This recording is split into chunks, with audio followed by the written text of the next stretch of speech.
Man, I thought you'd be a smarter woman, being Nick's wife, but you're just hopeless. Nick sure did have a bad marriage. Mark said, chuckling. Now, hand over the checkbook. If you refuse, we're getting a divorce. Alright, but you'll regret this. When I said that, Mark probably didn't understand the meaning. He smiled confidently and said, No, I won't. Mark is mistaken. Either way, there's no way he's getting his hands on a fortune, and I've come up with a good plan. It would be great if Mark could learn his lesson. I'm Karen, 35 years old. 6 years ago, I married my husband Nick and led a happy life. I always thought I would continue to live a happy life, but my presumption was shattered 3 years later. Nick died in a car accident. Since then, I've been devastated and unable to recover. Mark, who was Nick's best friend, supported me during this time. He took me out, recommended good movies, and did all sorts of things to cheer me up. Thanks to him, I was able to recover from the shock of Nick's death 3 years later. I'm really grateful to Mark. Then, one day, Mark suddenly proposed. Karen, will you marry me? Huh? I understand it's complicated because of Nick, but isn't it about time? You should think about your own happiness from now on. Indeed, 3 years have passed, and I feel like I've recovered from the shock of Nick's death, and that's thanks to Mark more than anything. I hadn't considered it until now, probably because I felt guilty about Nick, but if I were to be with Mark, would Nick be happy? I'll make you happy, not just for me, but for Nick too. Looking at Mark, who said this and looked at me straight in the eyes, I decided to trust him. Okay, I understand. Thank you. And so, I decided to marry Mark. In the beginning, my marriage with Mark was going very well. At Mark's request, I became a housewife and devoted myself to household chores. After work, Mark would always send a text asking, "What's for dinner tonight?" and rush home. Although it was my second marriage, my newlywed life was very happy. Mark often helped around the house on his days off, and there were no complaints. I was hoping that this happy life would continue, but the situation started to look grim after about 6 months. It was around 11 p.m. when Mark finally came home. Hey, aren't you late? I've always told you to let me know when you'll be late. There was a sudden invitation. What can I do? You could have just gone to bed first. You could have at least texted. I have to prepare dinner. It's not like it's a big deal. Stop nagging the moment I get home. He said that and went straight to the bathroom. His coming home late isn't just today. It's been happening lately all the time. Moreover, there's never any communication from him. Not even a phone call, let alone a text message. He says he's at a company social, but I wonder if he really has to attend. Even on his days off, he doesn't help around the house at all anymore. When I say to him, Mark, who's lounging around at home, "Hey, you should at least help out around the house on your days off," he doesn't bother to respond, saying, "Why do I have to tire myself out even on my days off? Isn't that your job? You're a homemaker, sort it out yourself." Among all these complaints, the one thing that is most troubling me now is our household finances. Our household budget is such that Mark gives me the remainder of his salary after taking his own allowance as living expenses, but recently, the amount he's been handing over is steadily decreasing. This month, too, the amount was significantly less, so when I said, "Hey, the living expenses seem a bit low," Mark replied nonchalantly, maybe it's less because I deducted the amount I gave to my mother." How much did you give her? About $1,000. $1,000? I told you last month when you gave her $800 that it was too much. We don't have that kind of money to spare, you know. If you deduct your allowance from that, we won't have enough for living expenses. It can't be helped if she says she needs it. Make up for the shortfall with your savings or something. What do you mean by or something? Why don't you get a part-time job or something? You're always just lounging around at home. You should do some work. The reason I became a full-time homemaker was at Mark's request. I was taken aback by Mark's harsh words, but I realized I really needed to get a part-time job to make ends meet. I reluctantly started looking for a job. I found a part-time job that would only require me to work for a short period of time. and I got the job there. The part-time job allows me to return home in the evening, so it was convenient. One day, work ran a little late, and when I finally got home, the front door was unlocked. When I curiously looked at the entrance, I saw that Mark was already home. "Mark, you're already home?" I called out, and he turned around in surprise, hiding something at the same time. "Wait, what did you just hide?" Nothing. "Liar, you just hid something." I snatched something from Mark's hand and saw that it was my bank book. "Huh? What were you looking at? Stop it." He grinned and said, "You've saved up quite a bit, huh? I had no idea. You're always saying we're short on money." "That's not it. This is..." "Well then, all that money should be transferred to my mother's account." "Huh?" "It's not, huh? It's only natural to entrust such a large sum to my mother." "Why do I have to give your mother my money?" "The wife's money is the mother-in-law's money. Don't you even know that? Hurry up and hand over the bank book." "Absolutely not. This is my precious money." "Just hand it over." I ran away from Mark, who was trying to forcefully take my bank book, and locked myself in the bedroom. While Mark was pounding on the door, he shouted, "Hey, you really are a money-grubbing woman. Hurry up and hand over the bank book." Who's the real money grubber here? The bank book shows a balance of $300,000. It was supposed to be hidden deep in a drawer, yet Mark rummaged enough to find it, which disgusted me. This money is sacred. It must never be spent. "Man, I thought you'd be a smarter woman being Nick's wife, but you're just hopeless. Nick sure did have a bad marriage," said Mark, laughing. He can insult me all he wants, but he crossed the line when he insulted Nick, his best friend. That's when I realized I couldn't go on with this man.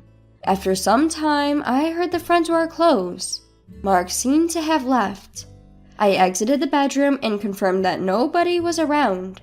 As I was pondering what to do next, all that came to my mind was divorcing Mark. If Nick saw me now, what would he say?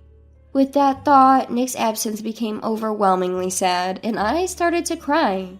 That's why this money must never be given to Mark. I put the bank book at once inside a locked suitcase. I waited for Mark to return, but he never did. Where could he have gone at such a time? Perhaps he gave up and went to drink. As the day turned into night without him returning, I ended up going to sleep. The next day, I woke up and Mark was still not home. I thought with a calmer mind than last night. There's no way I can continue to live like this. I don't want to hand over the bank book to Mark. He not only insulted me, but also Nick. I won't forgive him. For the time being, I packed only the necessary things. Right then, Mark returned home. "What? You're awake?" "Where were you?" "I went back to my parents' house. Just got back from the real estate agent." "Real estate agent?" "With your $300,000, I bought a new house for my mom. Of course, it's a new single-family home." "Huh?" "So hurry up and give me the bank book. If not, we're getting a divorce." "I understand." "Huh?" "It's a divorce, isn't it? I'm fine with it." "No, well..." Mark was taken aback. Did he think I'd hand over the bank book easily if he mentioned divorce? Okay, but you'll regret it. When I said that, Mark probably didn't understand the meaning of my words. He replied with a nonchalant smirk, "No way." Regardless, I went into the bedroom to get the luggage I had packed. Mark was mistaken. He probably thought that even if we divorced, he would get half of the property, about $15,000. But that was a mistake. Either way, there was no way Mark could get his hands on a large sum of money. However, just that was too light of a punishment for the insult he threw at Nick and me. And then I thought of a good plan. It would serve Mark right if he got a taste of his own medicine.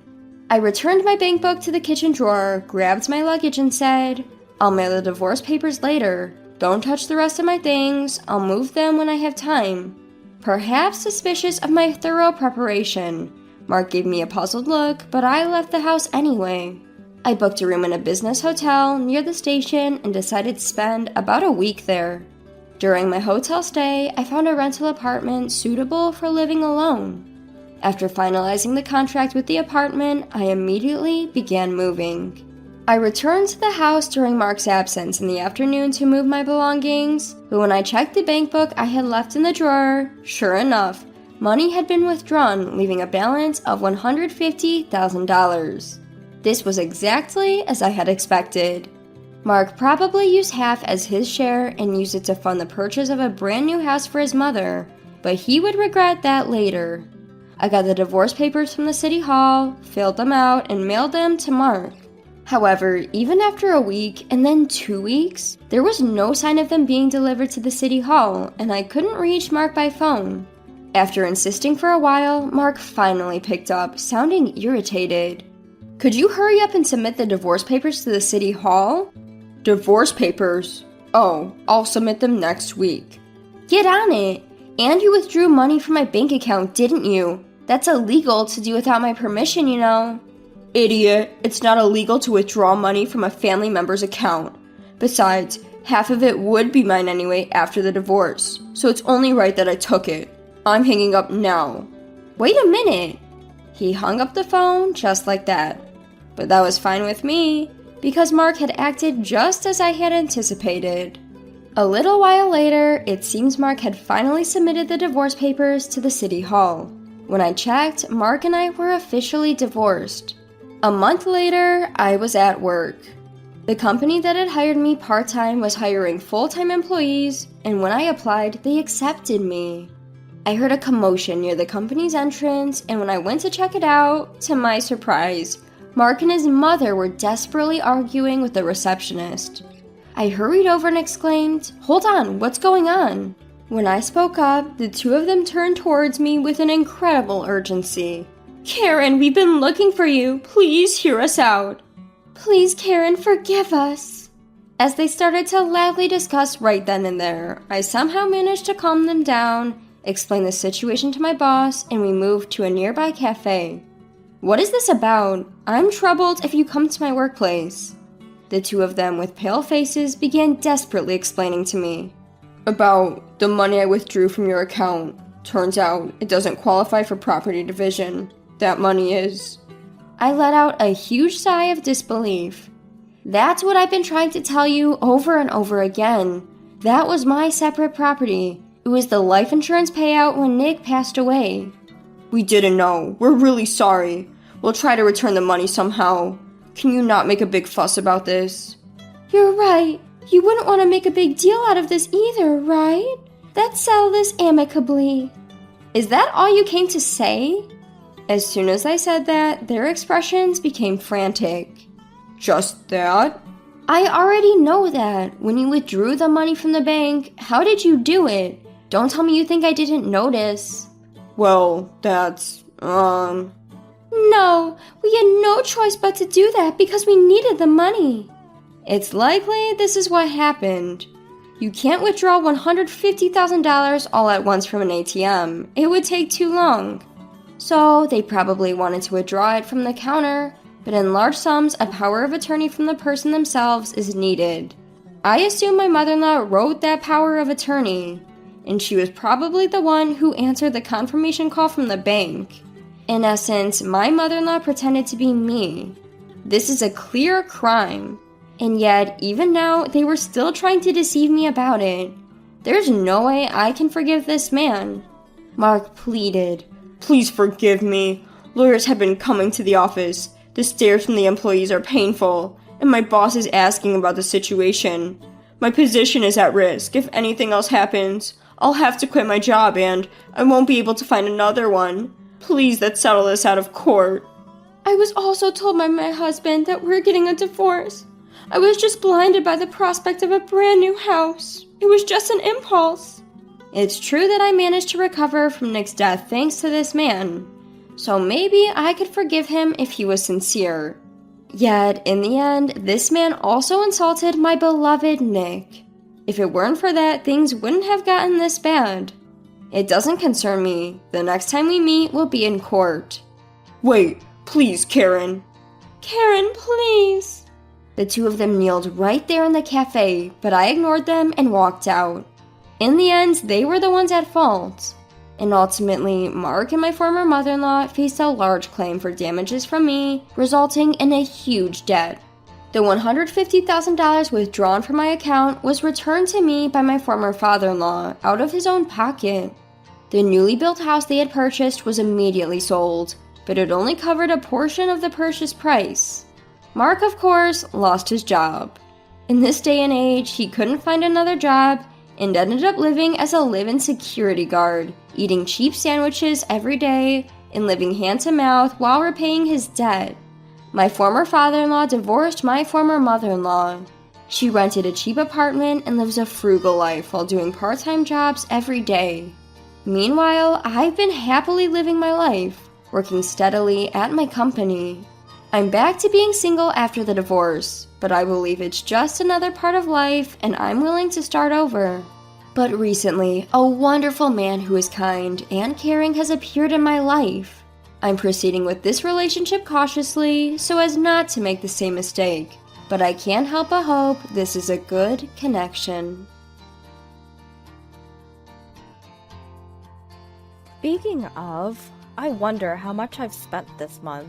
Suddenly, when checking my credit card usage, an incredible amount showed up in the transaction history. Upon investigation, it was revealed that my husband had been lavishing gifts on his mistress, taking advantage of my carefree nature. He used my credit card to shower his mistress with whatever she wanted. Cheating on another woman using my credit card? You gotta be kidding me. I will get my revenge. Mark my words. My name is Catherine, 29 years old. Currently, I work as a freelancer. I've always disliked the idea of being an employee, so I chose the path of freelancing, where I could use my skills. I worked hard to get various certifications since I was in college.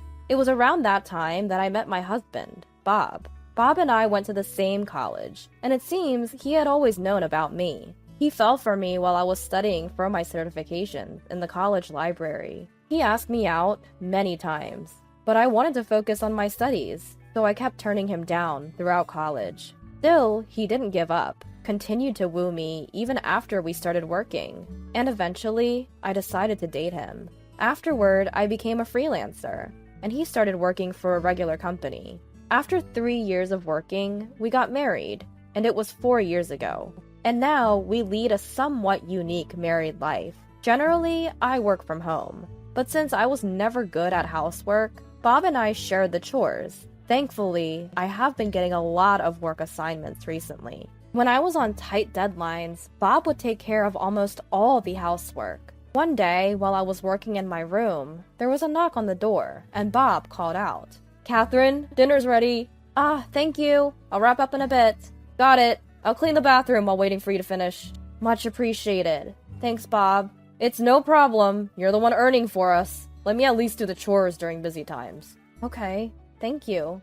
As my husband said, I do earn a considerable amount. Not to brag, but I earn more than triple what my husband does working for a regular company, so I cover most of our living expenses. If my husband pays for anything, it's the occasional dining out. I pay for everything from the apartment rent to utility bills. Friends who know about our lifestyle always exclaim, "That's unbelievable!" But I never really had any complaints, because I don't have any material desires. I mostly save the money I earn. I work because I enjoy it, not because I want money. So I didn't really mind carrying most of the financial load. And I even felt grateful to my husband, who understood and supported my way of working. Then, one day, while I was working at home, a package arrived. The contents of the package addressed to me was a brand new computer. Given my line of work, a computer is indispensable. I immediately finished setting it up and started working with a renewed spirit. During a break, a thought crossed my mind. Speaking of which, how much did this computer cost again? I bought it last month, and I've already thrown away the receipt. It's embarrassing, but I am quite a careless person and do not have a habit of keeping track of household expenses. I have no clue how much I'm spending each month. To check my card usage, I logged into my card company's app on my phone. Looking at the statement, which I hadn't done in several months, I thought, I'm not spending as much as I thought. This computer, by the way, was purchased with my main credit card. I have another credit card in my name, which is used for daily expenses and groceries, so my husband usually carries it around. I might as well check the usage of that card too. When I checked the statement on my phone, an unbelievable amount was displayed. What? $3,200? What the heck is this? The usage last month was a whopping $3,200. That's twice the price of the computer I bought. I quickly checked other months and found that between $2,000 and $4,000 had been charged in recent months. This can't just be from living expenses. To my surprise, most of the card usage was at high-end stores for women's items. I've never received any luxury brand items from my husband. I had never suspected my husband before, but this is too strange. No way. Is Bob having an affair? The shocking reality made my head spin. Despite the shock, curiosity got the better of me, and I began to meticulously check each statement. Looking in more detail, I found charges from a travel booking site. He seemed to be booking frequently on the site, spending a considerable amount on accommodations. With a sinking feeling, I quickly checked the calendar. Sure enough, a few days after using the travel site, my husband was always going on business trips. I don't want to believe it, but with all this evidence, it's hard to dismiss it as a misunderstanding. How could this happen? Why? With a poker face, was he lavishing his mistress with my credit card? But I guess I loved my husband more than I thought. I just couldn't believe it, and I wanted to deny it somehow. This might just be him fronting the company's travel expenses. Maybe he bought something to surprise me and is hiding it.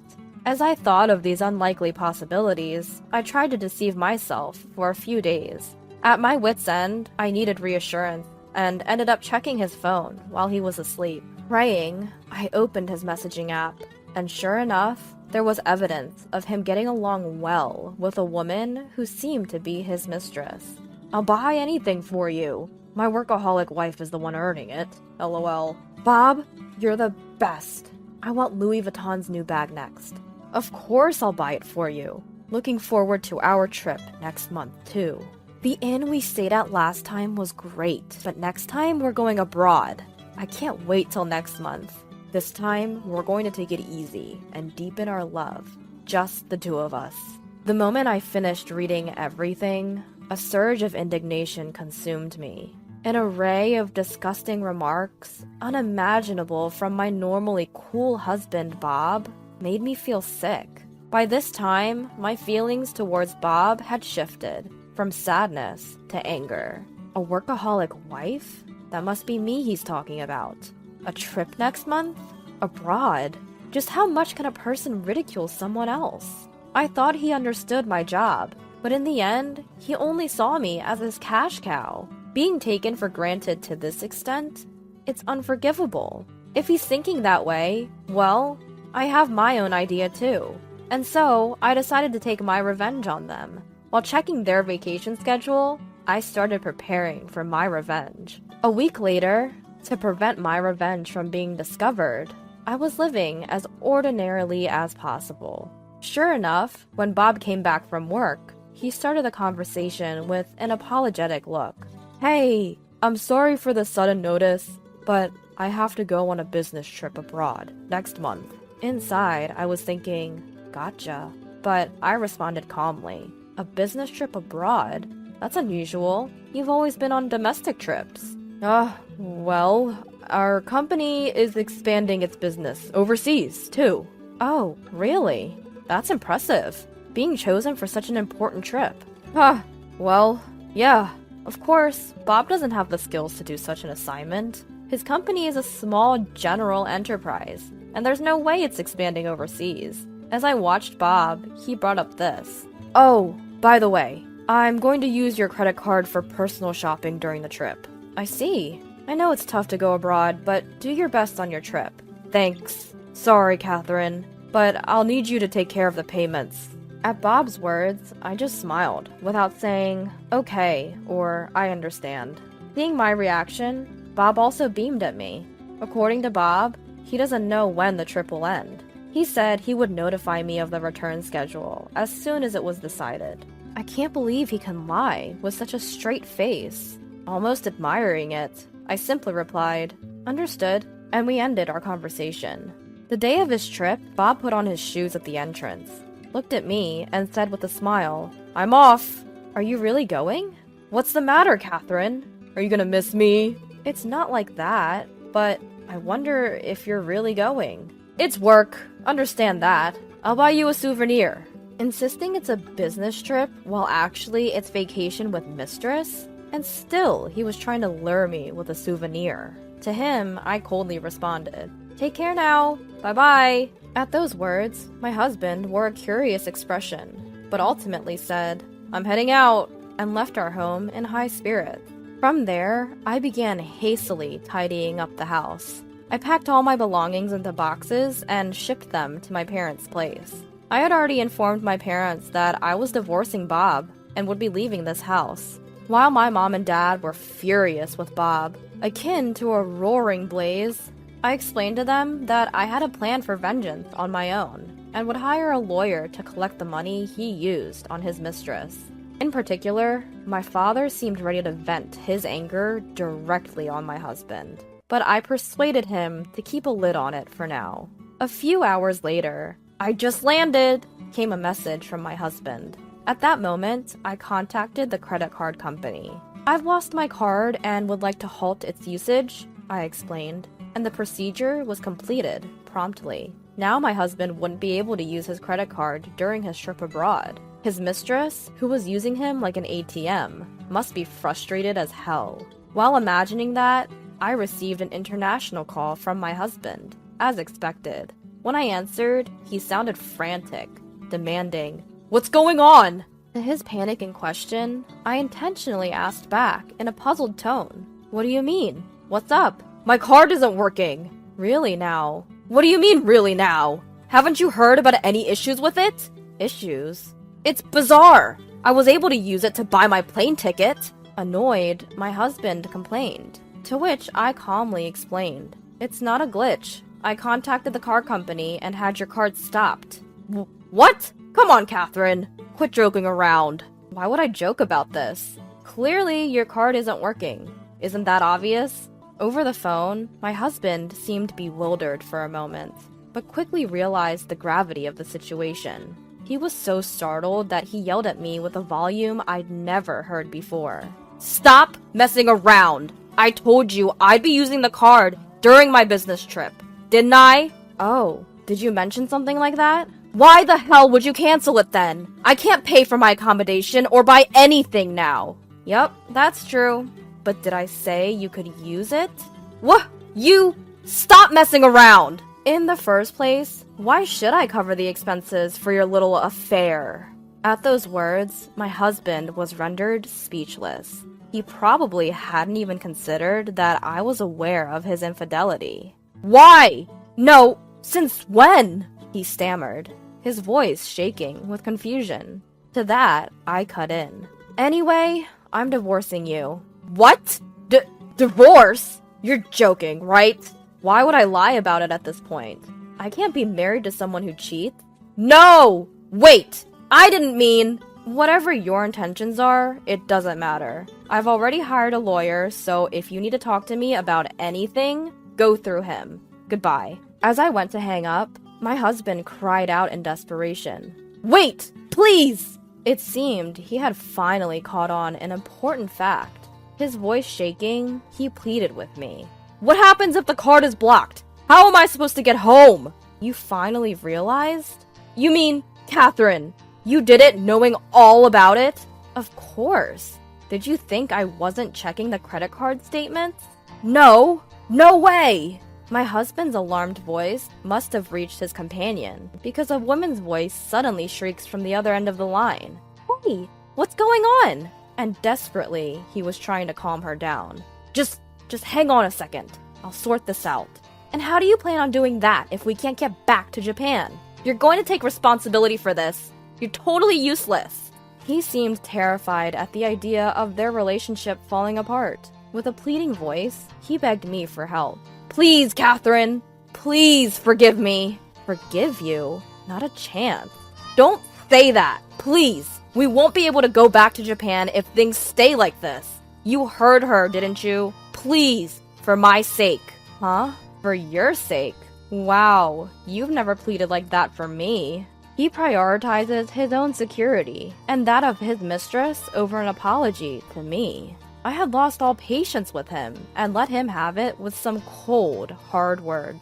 Why should I spend my money on you and your lover? It's ridiculous, however you look at it. But blocking my card is harsh. I'm overseas, you know. What am I supposed to do if I can't get back home? What about my job? Are you serious? Before we talk about your job, how about an I'm sorry? How much more do you plan to insult me? I'm not working for the likes of you, you scum. Catherine, please, calm down. Shut up. Just so you know, I won't forgive you, no matter what.